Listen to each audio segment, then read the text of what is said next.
விஜய் அவர்கள், தளபதி விஜய் அவர்கள் என்ன சொன்னாலும் மக்கள் நம்புவாங்கன்னா, ஆமா அவர் உண்மையை சொல்றாரு, நம்புவாங்க. நீங்க சொன்னீங்களே பாம்பு கடிச்சா அப்படியே நில்லு, அசையாத, விஷம் ஏறாது, ஒரு கட்டுவிரியா பாம்பை கொண்டு அப்புறம் கடிக்க விட்டு பார்ப்போம். சீமான் அண்ணன் பேசியிருப்பார், உங்களுக்கு நான் காணொலியில காட்டுறேன்.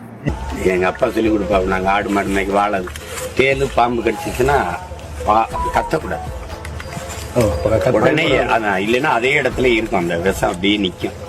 பாம்பு, அதாவது WHO ரெக்கமெண்டேஷன்ல என்ன சொல்றாங்க படி.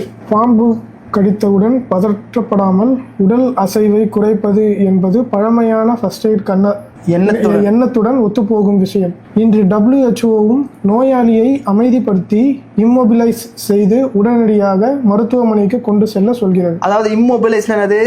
அசையாம இருக்காங்க. கொஞ்சம் எடுத்து சொல்லுங்க இந்த விஷயம் எப்படின்றது. அதாவது WHO ரெக்கமெண்டேஷன், அந்த இடத்துல ஒரு குழந்தைகிட்டே இப்ப நீ சொல்ல போற, இல்ல ஒரு காட்டுல வசிக்கிறவங்க, இந்த மாதிரி மாடு மேய்ச்சல் இருக்கிறவங்க, எனக்கே இது சின்ன வயசுலயே டிஸ்கவரி சேனல் பார்த்தாலே தெரியும்.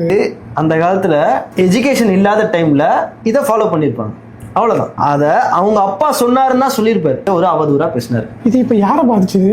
நீங்க அப்படி எடுத்துக்கிறீங்க. இங்க என்ன தெரியுமா, எதை வச்சு இந்த மக்கள் வந்து முட்டாளாக்கப்படுறாங்க, அந்த 1.25 கோடி பேர். இல்ல நான் அதுதான் கேக்குறேன். இந்த ஏதோ ஒரு பெரிய விஷயமா எடுத்துன்னு வந்து மக்களவையில மேடையில பேசுறதுக்கு